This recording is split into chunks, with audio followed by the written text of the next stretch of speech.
حضرت سیدہ طیبہ طاہرہ حضرت خدیجہ الکبریٰ رضی اللہ تعالی عنہا کا جب آخری وقت آیا تو انہوں نے اپنی بیٹی حضرت فاطمہ الزہرا رضی اللہ تعالی عنہا کو بھیجا، کہا جاؤ اپنے باپ سے چادر مانگ لاؤ۔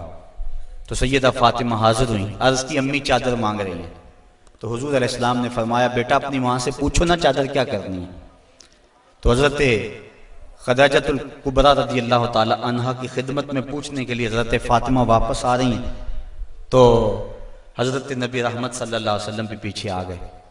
حضرت خدیجہ سخت بیمار تھی، عرض کی حضور اس وقت جو میری حالت ہے آپ دیکھ رہے ہیں، مجھے لگتا ہے کہ یہ میرا آخری وقت آ گیا ہے، میں نے چادر اس لیے مانگی ہے کہ اس چادر سے مجھے کفن دیا جائے۔ اب سنو حضور نے کیا جواب دیا۔ آقا کریم کی آنکھوں میں آنسو آ گئے اور فرمایا خدیجہ تو نے تو چادر مانگی ہے، لو اردت جلدی لا آتیتو کے، اگر تو میری جلد بھی مانگتی میں وہ بھی اتار کے دے دیتا۔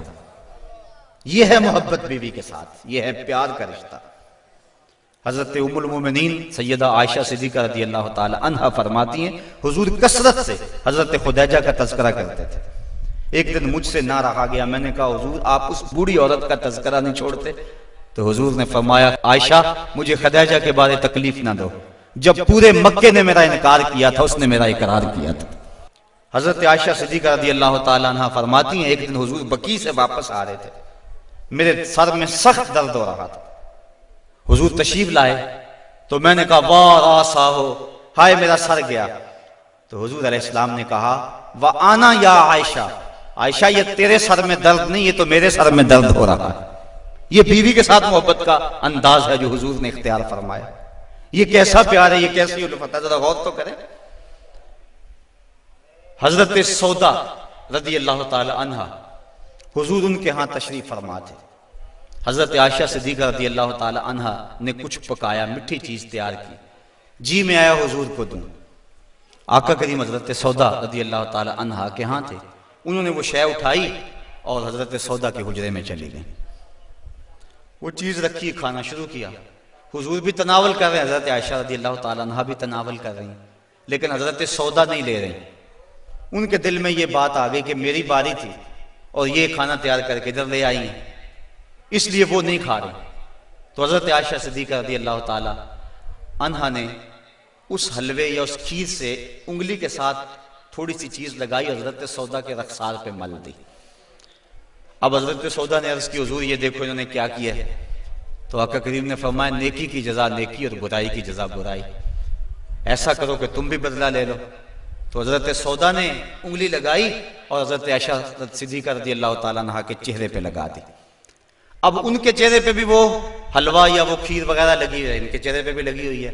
باہر دروازے سے دستک ہونے لگے، دروازے پر کسی نے دستک دے دی۔ اب حضور تشریف لے گئے، دیکھا تو حضرت عمر فاروق کھڑے تھے، ابھی غالباً حجاب کی آیتیں نہیں اتری تھی، تو حضور جلدی جلدی آئے، فرمایا منہ دھو لو عمر آ رہے ہیں۔ اب دونوں کے ساتھ عدل بھی فرمایا حضور نے اور ایسی شگفتگی بھی پیدا ہو گئی۔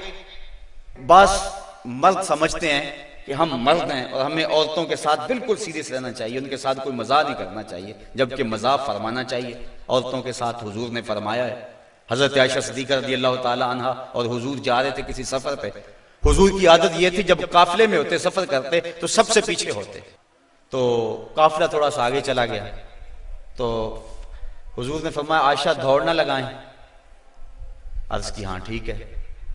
حضرت عائشہ صدیقہ رضی اللہ تعالیٰ عنہ کہتی ہیں کہ میں پتلی دبلی تھی، میں اپنے پاؤں سے آگے نکل گئی۔ یہ لفظ کہ حضرت عائشہ صدیقہ نے یہ نہیں کہا میں حضور سے آگے نکلی، بلکہ ادب کا یہ عالم ہے، کہا میں اپنے پاؤں سے آگے نکل گئی۔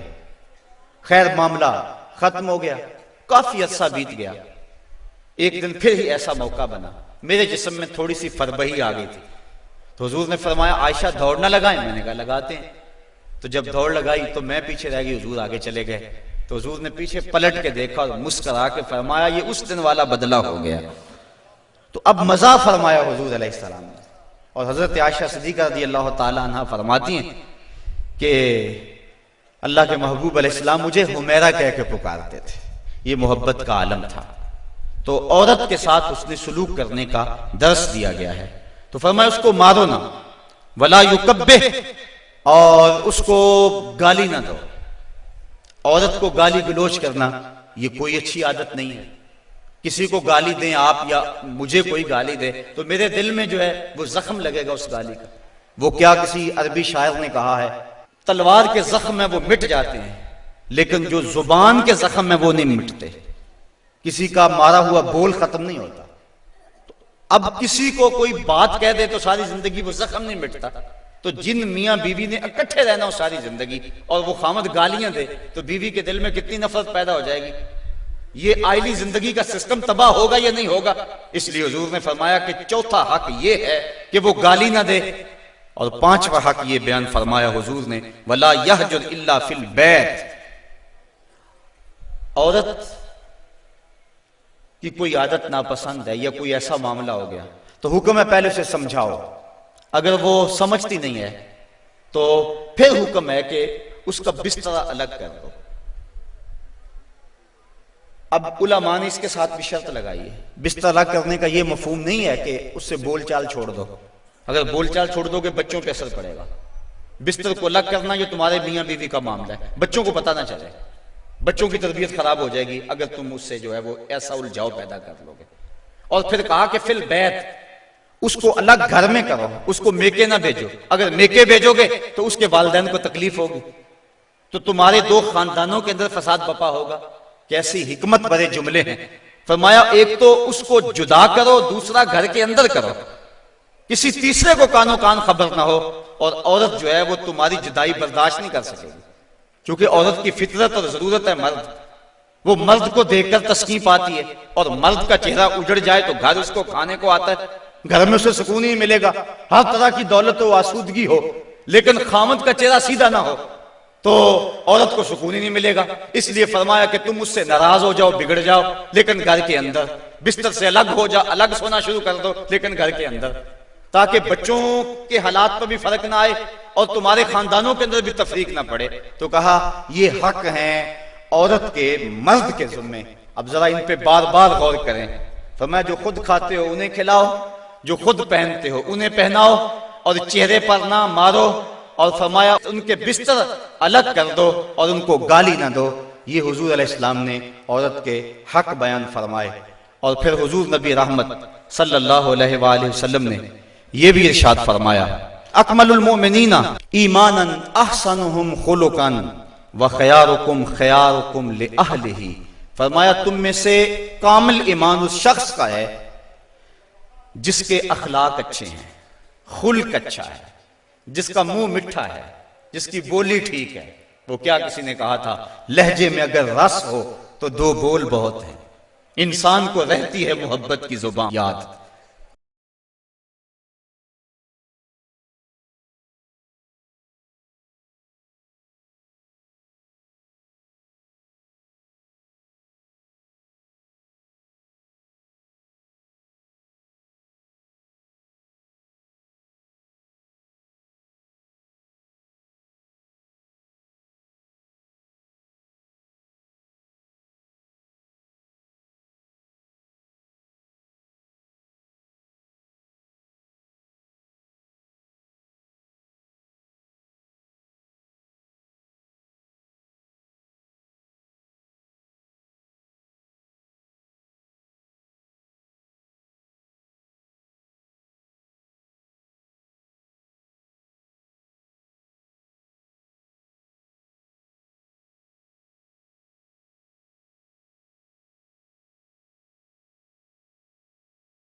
میں نے چادر اس لیے مانگی ہے کہ اس چادر سے مجھے کفن دیا جائے۔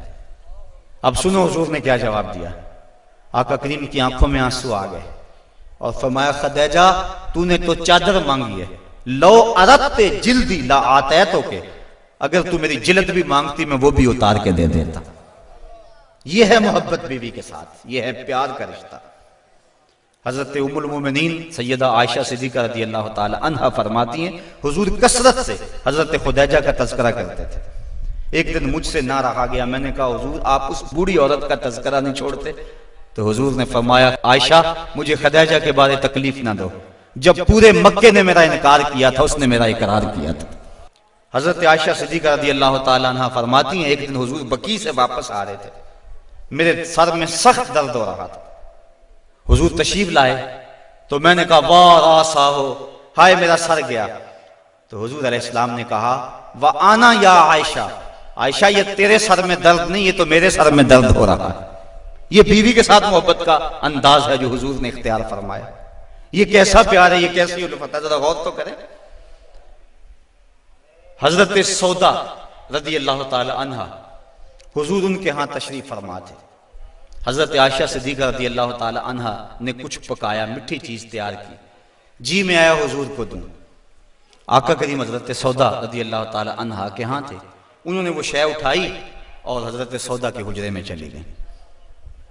وہ چیز رکھی، کھانا شروع کیا، حضور بھی تناول کر رہے ہیں، حضرت عائشہ رضی اللہ تعالی عنہ بھی تناول کر رہی ہیں، لیکن حضرت سودا نہیں لے رہے۔ ان کے دل میں یہ بات آ گئی کہ میری باری تھی اور یہ کھانا تیار کر کے ادھر لے آئی ہیں، اس لیے وہ نہیں کھا رہے۔ تو حضرت عائشہ صدیقہ رضی اللہ تعالی عنہا نے اس حلوے یا اس کھیر سے انگلی کے ساتھ تھوڑی سی چیز لگائی، حضرت سودا کے رخسار پہ مل دی۔ اب حضرت سودا نے عرض کی حضور یہ دیکھو انہوں نے کیا کیا ہے۔ تو آقا کریم نے فرمایا نیکی کی جزا نیکی اور برائی کی جزا برائی، ایسا کرو کہ تم بھی بدلہ لے لو۔ تو حضرت سودا نے انگلی لگائی اور حضرت عائشہ صدیقہ رضی اللہ تعالیٰ عنہ کے چہرے پہ لگا دی۔ اب ان کے چہرے پہ بھی وہ حلوہ یا وہ کھیر وغیرہ لگی ہے، ان کے چہرے پہ بھی لگی ہوئی ہے۔ باہر دروازے سے دستک ہونے لگے، دروازے پر کسی نے دستک دے دی۔ اب حضور تشریف لے گئے، دیکھا تو حضرت عمر فاروق کھڑے تھے، ابھی غالباً حجاب کی آیتیں نہیں اتری تھی، تو حضور جلدی جلدی آئے، فرمایا منہ دھو لو عمر آ رہے ہیں۔ اب دونوں کے ساتھ عدل بھی فرمایا حضور نے، اور ایسی شگفتگی بھی پیدا ہو گئی۔ بعض مرد سمجھتے ہیں کہ ہم مرد ہیں اور ہمیں عورتوں کے ساتھ بالکل سیریس رہنا چاہیے، ان کے ساتھ کوئی مزاح نہیں کرنا چاہیے، جبکہ مزاح فرمانا چاہیے۔ عورتوں کے ساتھ حضور نے فرمایا ہے۔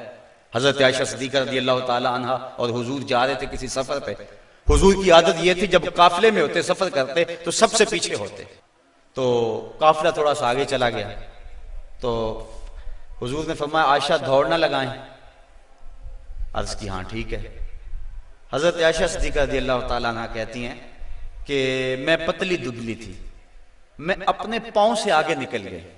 یہ لفظ کہ حضرت عائشہ صدیقہ نے یہ نہیں کہا میں حضور سے آگے نکلی، بلکہ ادب کا یہ عالم ہے، کہا میں اپنے پاؤں سے آگے نکل گئی۔ خیر معاملہ ختم ہو گیا، کافی عرصہ بیت گیا، ایک دن پھر ہی ایسا موقع بنا، میرے جسم میں تھوڑی سی فربہی آ گئی تھی، تو حضور نے فرمایا عائشہ دوڑ نہ لگائیں، میں نے کہا لگاتے ہیں۔ تو جب دوڑ لگائی تو میں پیچھے رہ گئی، حضور آگے چلے گئے، تو حضور نے پیچھے پلٹ کے دیکھا اور مسکرا کے فرمایا یہ اس دن والا بدلہ ہو گیا۔ تو اب مزاح فرمایا حضور علیہ السلام نے، اور حضرت عائشہ صدیقہ رضی اللہ تعالی عنہ فرماتی ہیں کہ اللہ کے محبوب علیہ السلام مجھے حمیرہ کہہ کے پکارتے تھے، یہ محبت کا عالم تھا۔ تو عورت کے ساتھ اس نے سلوک کرنے کا درس دیا گیا ہے، تو فرمایا اس کو مارو نہ، ولا یکبہ، اور اس کو گالی نہ دو۔ عورت کو گالی گلوچ کرنا یہ کوئی اچھی عادت نہیں ہے۔ کسی کو گالی دیں آپ یا مجھے کوئی گالی دے تو میرے دل میں جو ہے وہ زخم لگے گا اس گالی کا۔ وہ کیا کسی عربی شاعر نے کہا ہے تلوار کے زخم ہیں وہ مٹ جاتے ہیں لیکن جو زبان کے زخم ہیں وہ نہیں مٹتے، کسی کا مارا ہوا بول ختم نہیں ہوتا۔ اب کسی کو کوئی بات کہہ دے تو ساری زندگی وہ زخم نہیں مٹتا، تو جن میاں بیوی نے اکٹھے رہنا ہو ساری زندگی اور وہ خامد گالیاں دے تو بیوی کے دل میں کتنی نفرت پیدا ہو جائے گی۔ یہ آئلی زندگی کا سسٹم تباہ ہوگا یا نہیں ہوگا؟ اس لیے حضور نے فرمایا کہ چوتھا حق یہ ہے کہ وہ گالی نہ دے اور پانچواں حق یہ بیان فرمایا حضور نے وَلَا يَحْجُرْ إِلَّا فِي الْبَيْتِ، عورت کی کوئی عادت ناپسند ہے یا کوئی ایسا معاملہ ہو گیا تو حکم ہے پہلے اسے سمجھاؤ، اگر وہ سمجھتی نہیں ہے تو پھر حکم ہے کہ اس کا بستر الگ کر دو۔ اب علماء نے اس کے ساتھ بھی شرط لگائی ہے، بستر الگ کرنے کا یہ مفہوم نہیں ہے کہ اس سے بول چال چھوڑ دو، اگر بول چال چھوڑ دو گے بچوں پہ اثر پڑے گا۔ بستر کو الگ کرنا یہ تمہارے میاں بیوی کا معاملہ ہے، بچوں کو پتہ نہ چلے، بچوں کی تربیت خراب ہو جائے گی اگر تم اس سے جو ہے وہ ایسا الجھاؤ پیدا کر لو گے۔ اور پھر کہا کہ فی البیت، اس کو الگ گھر میں کرو، اس کو میکے نہ بھیجو، اگر میکے بھیجو گے تو اس کے والدین کو تکلیف ہوگی، تو تمہارے دو خاندانوں کے اندر فساد بپا ہوگا۔ کیسی حکمت بھرے جملے ہیں۔ فرمایا ایک تو اس کو جدا کرو، دوسرا گھر کے اندر کرو، کسی تیسرے کو کانوں کان خبر نہ ہو، اور عورت جو ہے وہ تمہاری جدائی برداشت نہیں کر سکے گی، کیونکہ عورت کی فطرت اور ضرورت ہے مرد، وہ مرد کو دیکھ کر تسکین پاتی ہے، اور مرد کا چہرہ اجڑ جائے تو گھر اس کو کھانے کو آتا ہے، گھر میں اسے سکون نہیں ملے گا، ہر طرح کی دولت و آسودگی ہو لیکن خامد کا چہرہ سیدھا نہ ہو تو عورت کو سکون ہی نہیں ملے گا۔ اس لیے فرمایا کہ تم اس سے ناراض ہو جاؤ، بگڑ جاؤ، لیکن گھر کے اندر بستر سے الگ ہو جاؤ، الگ سونا شروع کر دو لیکن گھر کے اندر، تاکہ بچوں کے حالات پر بھی فرق نہ آئے اور تمہارے خاندانوں کے اندر بھی تفریق نہ پڑے۔ تو کہا یہ حق ہیں عورت کے مرد کے ذمے۔ اب ذرا ان پہ بار بار غور کریں۔ فرمایا جو خود کھاتے ہو انہیں کھلاؤ، جو خود پہنتے ہو انہیں پہناؤ، اور چہرے پر نہ مارو، اور فرمایا ان کے بستر الگ کر دو اور ان کو گالی نہ دو۔ یہ حضور علیہ السلام نے عورت کے حق بیان فرمائے۔ اور پھر حضور نبی رحمت صلی اللہ علیہ وآلہ وسلم نے یہ بھی ارشاد فرمایا اکمل المؤمنین ایمانا احسنہم خلقا وخیارکم خیارکم لأہلہ۔ فرمایا تم میں سے کامل ایمان اس شخص کا ہے جس کے اخلاق اچھے ہیں، خلق اچھا ہے، جس کا منہ مٹھا ہے، جس کی بولی ٹھیک ہے۔ وہ کیا کسی نے کہا تھا لہجے میں اگر رس ہو تو دو بول بہت ہیں۔ انسان کو رہتی ہے محبت کی زبان یاد، انسان کو محبت کی بولی یاد رہتی ہے۔ تو کہا کہ جس کا خلق اچھا، اور دوسرا فرمایا جو اپنے اہل خانہ کے ساتھ ٹھیک ہے، سارے زمانے سے ٹھیک ہے، گھر والوں سے ٹھیک نہیں ہے، تو پھر کیسے زندگی میں سکون آئے گا، طمانینت آئے گا، کیسے چین آئے گا؟ تو تم میں سے بہتر وہ ہے جو اپنے گھر والوں کے ساتھ بہتر ہے۔ اور ابھی روایت میں نے آپ کے سامنے رکھی جس میں حضور نے فرمایا کہ میں تم میں سے سب سے زیادہ اپنے گھر والوں کے ساتھ حسن سلوک کرنے والا ہوں اور اچھائی کرنے والا ہوں۔ تو یہ حکم دیا گیا کہ وہ اچھے انداز کے ساتھ اپنی بیوی کے ساتھ حسن سلوک کرے، اس کو جو ہے وہ مکروہ نہ جانے اور اس کو برا نہ کہے، اس کو گالی نہ دے۔ دوسری طرف عورت کو کہا الرجال قوامون علی النساء، مرد عورتوں پر قوام ہیں، حاکم ہیں، امیر ہیں۔ یہ اس لیے فرمایا گیا کہ اگر دونوں رائے دیں اور شریعت فیصلہ نہ دے کہ کس کی رائے مقدم ہوگی، رائے میں اختلاف بھی ہو سکتا ہے، تو پھر آئلی سسٹم پھر بھی تباہ ہوگا۔ عورت رائے دے، مرد اس کو قبول کرے، اس کی رائے کی پرواہ نہ کرے، یہ مرد کے لیے مناسب نہیں ہے۔ اس طرح عورت گھر کے اندر عضو معطل بن جائے گی، وہ سمجھے گی کہ میری تو اس گھر میں اہمیت ہی کوئی نہیں، میں جو بات کرتی ہوں مجھے کوئی پوچھتا ہی نہیں ہے۔ عورت بندہ اپنی مرضی بھی کرنی ہے، عورت کی رائے لے لے۔ جب کسی کی رائے لیتے ہو آپ کسی معاملے میں تو اس کی عزت افزائی ہوتی ہے۔ تو اس لیے عورت کے ساتھ مشاورت کریں، اس کی بات کو اہمیت دیں، اگر اس کی بات قابل قبول نہیں ہے تو اچھے انداز سے اس کو سمجھائیں۔ لیکن فرض کرو اگر رائے مختلف ہوگی ہیں تو رائے کس کی کو ترجیح ہوگی؟ مرد کی رائے کو ترجیح ہوگی۔ جس طرح کہ میں نے حقوق والدین کو عنوان سے عرض کیا تھا کہ ماں کچھ اور کہتی ہے، باپ کچھ اور کہتا ہے، اب کس کی بات مانیں گے، ماں کی یا باپ کی؟ ماں کا درجہ بہت سارا ہے، لیکن ماں کہتی ہے یہ کرو، باپ کہتا ہے یہ کرو۔ تو علماء نے جزیہ بیان فرمایا کہ خدمت میں ماں مقدم ہے، تعمیل حکم میں باپ مقدم ہے۔ پہلے تو ماں باپ کو چاہیے اولاد کو کسی مشقت میں نہ ڈالیں، کسی مصیبت میں نہ ڈالیں، لیکن اگر ایسا کبھی ہو جائے تو خدمت میں ماں کو ترجیح دیں۔ جب باہر سے آئیں تو پہلے ماں کی ٹانگیں دبائیں، اس کے پاؤں دبائیں، پھر اس کے بعد باپ کے۔ خدمت میں ماں کو ترجیح دیں، لیکن جب حکم کی تعمیل کی بات آئے پھر باپ کو ترجیح دیں، چونکہ قوام باپ ہے، گھر کا حاکم اور امیر باپ ہے۔ اگر باپ کی بات نہیں مانی جائے گی تو پھر گھر میں فساد برپا ہو جائے گا۔ اسی طرح زوجین میں سے خامد کی بات کو ترجیح اگر دی جائے گی تو یہی معاشرے کا بھی حسن ہے اور خاندان کے اندر بھی اسی میں عزت ہے۔ اگر خامد کچھ اور کہتا ہے، بیوی کچھ اور کہتی ہے، بات بیوی کی مان لی جائے تو گھر میں تو مصیبت بن گئی۔ خامد کو کوسنے دیں گی اس کے بہنیں بھی، اس کے بھائی بھی، اس کی ماں بھی کہے گی، باپ بھی کہے یہ بیوی کے پیچھے لگ گیا۔ لیکن اگر بیوی خامد کے پیچھے لگ جائے تو یہ بیوی کے لیے حسن ہے۔ مرد کا بیوی کی اطاعت کرنا یہ مرد کے لیے حسن نہیں ہے، لیکن بیوی کا مرد کے پیچھے لگ جانا اور اس کی بات کو مان لینا یہ جو ہے وہ حسن ہے بیوی کے لیے، اور یہ اس کی اطاعت کے زمرے میں آتا ہے۔ تو مرد حاکم بنایا گیا ہے، لیکن حاکم کا یہ مطلب بھی مرد نہ سمجھے کہ وہ جب چاہے عورت کو مارنا شروع کر دے، اس کو غلام سمجھے اور اس کی اہمیت ہی نہ سمجھے، بلکہ عورت کو برابر مشاورت میں شریک رکھے۔ جس طرح مرد عورت پہ ناراض ہو جاتا ہے، عورت کو بھی حق ہے کہ وہ مرد پہ ناراض ہو جائے کسی معاملے میں، اور جس طرح عورت مرد کو مناتی ہے مرد بھی اپنی بیوی کو منا سکتا ہے، راضی کر سکتا ہے، اس میں کوئی حرج نہیں ہے، چونکہ گھر میں شکنجی ہو سکتی ہے۔ بخاری شریف میں روایت موجود ہے، حضور نبی رحمت صلی اللہ علیہ وسلم نے ارشاد فرمایا، عائشہ جب تم ناراض ہوتے ہو مجھے پتہ چل جاتا ہے۔ عرض کی حضور کیسے؟ فرمایا جب تم راضی ہوتی ہو اس وقت کوئی بات ہو تو قسم اٹھاتی تو کہتی ہو وَرَبِّ محمد، مجھے محمد کے رب کی قسم، اور جب تم ناراض ہوتی ہو اور کوئی بات ہو تو قسم اٹھاتی ہو تو کہتی ہو وَرَبِّ ابراہیم، مجھے ابراہیم کے رب کی قسم ہے۔ تو مجھے پتہ چل جاتا ہے کہ اب تم ناراض ہو اور اب تم راضی ہو۔ تو جب حضرت عائشہ صدیقہ رضی اللہ تعالیٰ عنہا نے یہ بات سنی تو کہا ما احجر الا اسمک، حضور میں صرف آپ کا نام ہی چھوڑتی ہوں، دل میں تو آپ ہی ہوتے ہیں، دل میں تو آپ ہی کے ڈیرے ہیں اور آپ ہی کے بسیرے ہیں۔ تو یہ اسلام نے ہمیں کیسا روشن راستہ دیا، اور حضور کی سیرت اور حضور کا عمل ہمارے سامنے ہے۔ تو میاں بیوی کے اندر باہم شکر رنجی ہو سکتی ہے، تو اس کے اندر جو ہے ایک فریق ناراض ہو گیا تو دوسرا راضی کر لے، دوسرا ناراض ہو گیا تو پہلا راضی کر لے۔ کس قدر گھر میں حسن آ جائے گا، جب گھر حسین ہوگا تو سارا معاشرہ حسین ہو جائے گا۔ لیکن اگر یہ جو بنیادی اکائی ہے اس میں حسن نہ ہوا تو باقی حسن کیسے ہو سکتا ہے؟ تو حاکم ہے مرد، اور جس طرح عورت کے کچھ حقوق ہیں مرد کے بھی کچھ حقوق ہیں۔ حضور علیہ السلام نے ارشاد فرمایا لا یحل للمرأة ان تصوم وزوجها شاہد الا باذنہ ولا تاذن فی بیتہ الا باذنہ۔ فرمایا عورت کو یہ حق نہیں پہنچتا کہ وہ روزے رکھے جبکہ خامد گھر میں ہو۔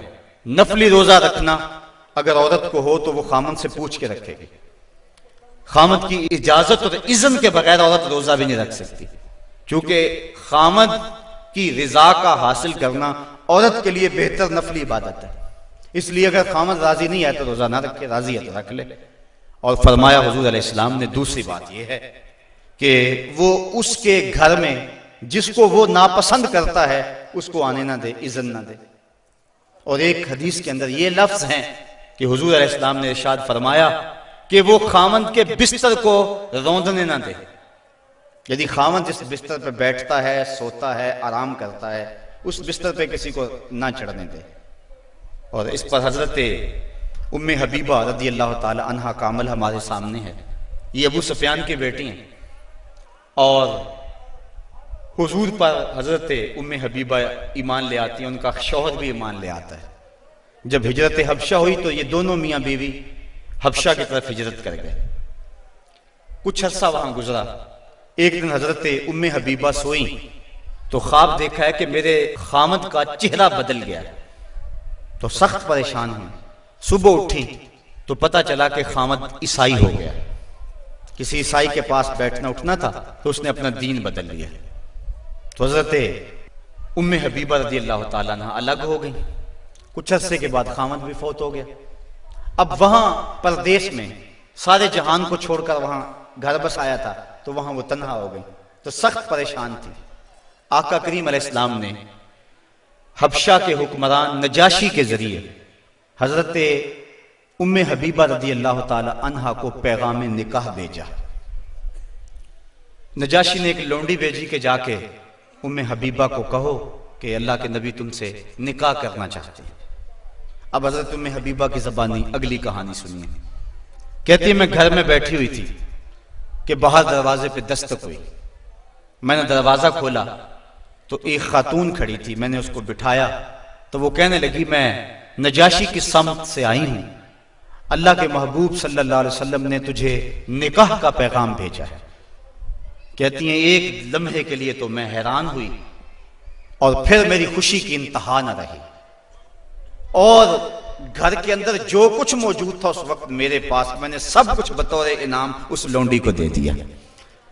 میں نے کہا میرے مقدر کے حضور کے نکاح میں آؤں. پھر اللہ کے محبوب علیہ السلام نے ان سے نکاح کر لیا. وہ مدینہ تشریف لے آئیں. ابو سفیان ان کو ملنے کے لیے مدینہ پہنچے. حضور علیہ السلام کی چارپائی بچھی ہوئی تھی تو یہ جا کے بیٹھنے لگے تو انہوں نے بستر لپیٹ لیا. تو ابو سفیان کہنے لگا رملہ تمہیں کیا ہو گیا؟ یہ بستر میرے قابل نہیں سمجھتی ہو یا مجھے بستر کے قابل نہیں سمجھتی ہو؟ تو حضرت ام حبیبہ کہنے لگی کہ یہ بستر اللہ کے رسول کا ہے اور میں نہیں پسند کرتی کہ اس کے اوپر کوئی مشرک بیٹھے. تو کہنے لگا ابو سفیان کہ تم بڑا بدل گئی ہو. پھر اللہ تعالیٰ نے ان کو بھی اسلام کی بہاریں عطا فرما دی. تو یہ حق ہے خامند کا بیوی کے اوپر کہ خامند کے بستر کے اوپر کسی کو نہ بیٹھنے دے. اللہ کے محبوب علیہ السلام نے فرمایا ایما امرات ماتت وزوجها عنها راض دخلت الجنہ. وہ عورت جو اس حال میں مری کہ اس کا خامند اس پہ راضی تھا، فرمایا وہ عورت سیدھی جنت میں جائے گی. اور ایک روایت میں ایسا ہے کہ 4 شخص ایسے ہیں کہ جن کو جنت میں جانے میں کوئی رکاوٹ نہیں ہوگی. ان میں سے ایک وہ شخص جس نے اپنے والدین کی خدمت کی اور والدین اس پہ راضی ہوئے.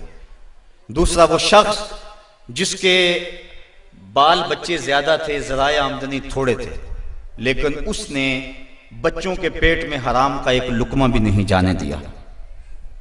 تیسرا وہ شخص جس نے ایسی پکی توبہ کی گناہوں کی طرف دوبارہ پلٹنا اس کے لیے اتنا ہی مشکل ہے جس طرح تھنوں سے نکلے ہوئے دودھ کو واپس کیا جائے. اور چوتھی وہ خاتون کہ جس نے اپنی ساری محبتیں اپنے خامد پہ نچھاور کر دی اور اس حال میں فوت ہوئی کہ اس کا خامد اس پہ راضی تھا. فرمایا ان 4 کو جنت میں جانے سے کوئی بھی نہیں روک سکتا. تو عورت کی جنت مرد ہے. اگر وہ مرد کو راضی کر دے گی تو جنت کی راہوں کی مسافر ہے، اور اگر وہ اپنے شوہر کو راضی نہیں کر پاتی تو اللہ کے محبوب علیہ السلام نے فرمایا میں نے کثرت کے ساتھ عورتوں کو دوزخ میں دیکھا ہے. عرض کی حضور کس وجہ سے؟ فرمایا ایک تو کثرت سے لعنت کرنے والی ہوتی ہیں اور دوسرا خامند کی ناشکری کرنے والی ہوتی ہیں. یہ 2 بد خصلتیں عورت میں ایسی ہیں جو عورت کو جہنم کا ایندھن بنا دیتی ہیں. ورنہ عورت جو اپنے خامند اور شوہر کے ساتھ وفا کرتی ہے.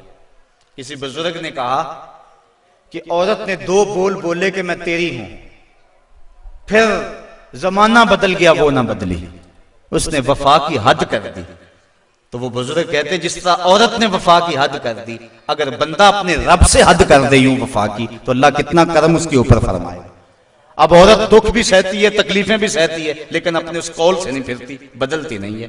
اس کی آرزو یہ ہوتی ہے اس گھر میں سرخ جوڑا پہن کے آئی تھی، سفید لباس لے کر نکلوں اس گھر سے، یہ اس کی آرزو ہوتی ہے. اور کسی عورت کی یہ خوش قسمتی ہے. تو عورت اگر اپنے خامند کو راضی رکھتی ہے تو وہ جنت کی مسافرہ ہے، لیکن اگر اپنے خامند کو ناراض کر دیتی ہے تو وہ جنت کی خوشبو بھی نہیں پائے گی. اس حال میں مرے کہ اس کا شوہر اس سے راضی ہو جائے. اللہ اکبر. اللہ کے محبوب علیہ السلام نے مردوں کو عورتوں کے ساتھ اور عورتوں کو مردوں کے ساتھ حسن سلوک کرنے کی تلقین ارشاد فرمائی. اور آقا کریم نے جو آخری وصیت اپنی امت کو کی اس کے بعد حضور علیہ السلام کا وصال ہو گیا. اس کے بعد کوئی وصیت نہیں ہے حضور کی زبان سے جو نکلی ہو. فرمایا لوگوں میں تمہیں 2 چیزوں کی وصیت کرتا ہوں. ایک الصلاۃ الصلاۃ، نماز نماز، یعنی نماز کو نہ چھوڑنا. اور دوسری وصیت یہ تھی کہ میں 2 کمزوروں کے بارے میں تمہیں اللہ سے ڈراتا ہوں، ایک غلام اور دوسری تمہاری بیویاں. ان دو کمزوروں کے بارے تمہیں اللہ سے ڈراتا ہوں، ان پہ ظلم نہ کرنا، انہوں نے بھاگ تو جانا نہیں ہے، گھر سے نکل تو جانا نہیں ہے، تو ان پہ ظلم کرو گے تو یہ دکھی ہو جائیں گے۔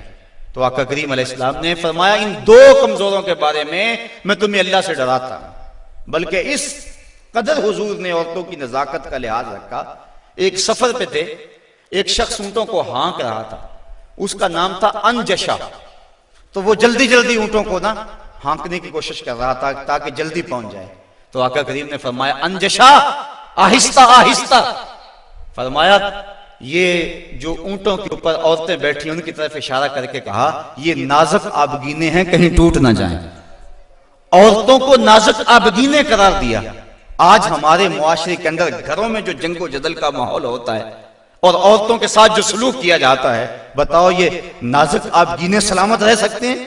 حضور نے تو فرمایا انجشا اپنے اونٹوں کی رفتار کو کم کرو، کہیں یہ نازک آبگینے نہ ٹوٹ جائیں۔ اور پھر سنو حضور نے کیا فرمایا، حبب الیہ من دنیاکم ثلاث، لوگو تمہاری دنیا سے مجھے صرف 3 چیزیں پسند ہیں۔ رنگ و نور سے سجی ہوئی یہ کائنات تمہیں مبارک ہو، یہ بزم کواکب کا نور، یہ افلاک، یہ زمین، یہ لہلہاتے ہوئے سبزے، یہ کائنات کا حسن، یہ کوس قزا کی رنگینیاں، یہ بہاروں کے رنگ، یہ پربتوں کی کتاریں، یہ مرغن غذائیں، یہ انواع و اقسام کے پھل، زندگی کا سارا حسن، یہ موسموں کا نور اور روشنی، سب کچھ تمہیں مبارک ہو۔ فرمایا مجھے تو صرف تمہاری دنیا سے صرف 3 چیزیں پسند ہیں۔ یہ نہیں کہا میری دنیا سے، کہا تمہاری دنیا سے۔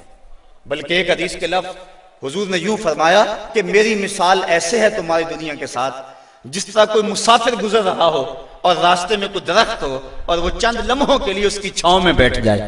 تو کہا میں تو چند لمحوں کے لیے رکا ہوں، اور رک کے ایک ایک لمحہ انسان کو زندگی گزارنے کا راستہ بتا گئے ہیں۔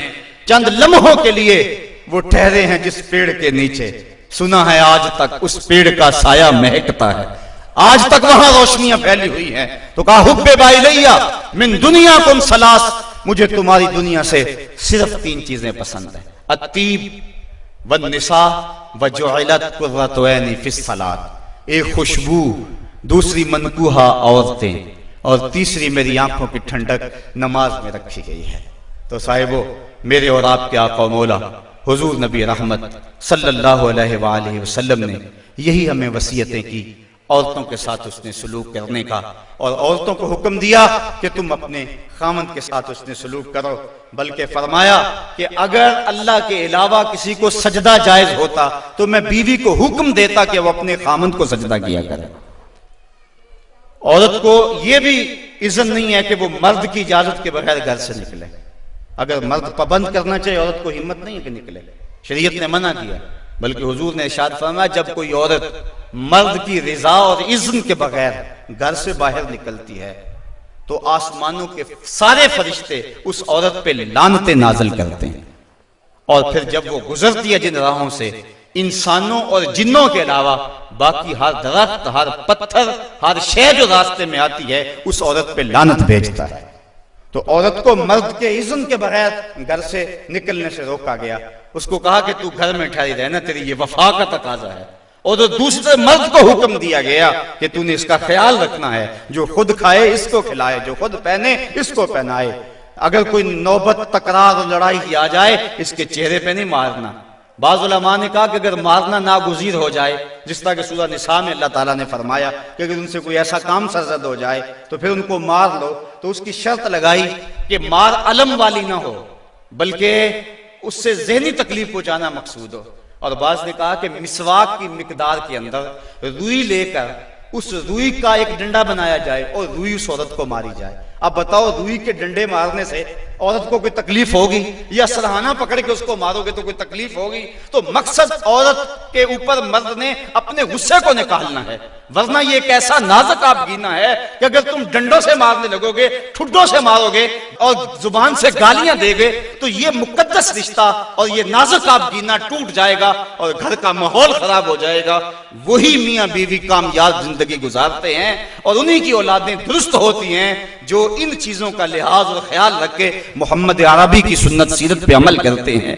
اور جنہوں نے اپنے گھر کو جنگ کے نقشے میں بدلا ہوا ہوتا ہے، وقتی طور پہ وہ روب جھاڑ بھی لیں لیکن ان کی زندگی کے اندر حسن اور طمانیت نہیں ہوتا۔ تو آج میں نے اس نشست کے اندر یہ چند باتیں آپ کے سامنے رکھیں۔ اللہ تعالیٰ جل شانہ کی بارگاہ میں دعا ہے کہ مجھے اور آپ کو رسول کریم کے بتائے ہوئے راستوں پر چلنے کی توفیق عطا فرمائے، اور حضور نے جس طرح اپنی ازواج کے ساتھ حسن سلوک کیا ہے، اس طرح ہمیں حضور کے نقوش پا کی برکتیں عطا فرمائے اور زندگی کا حسن ہمیں عطا فرما دے۔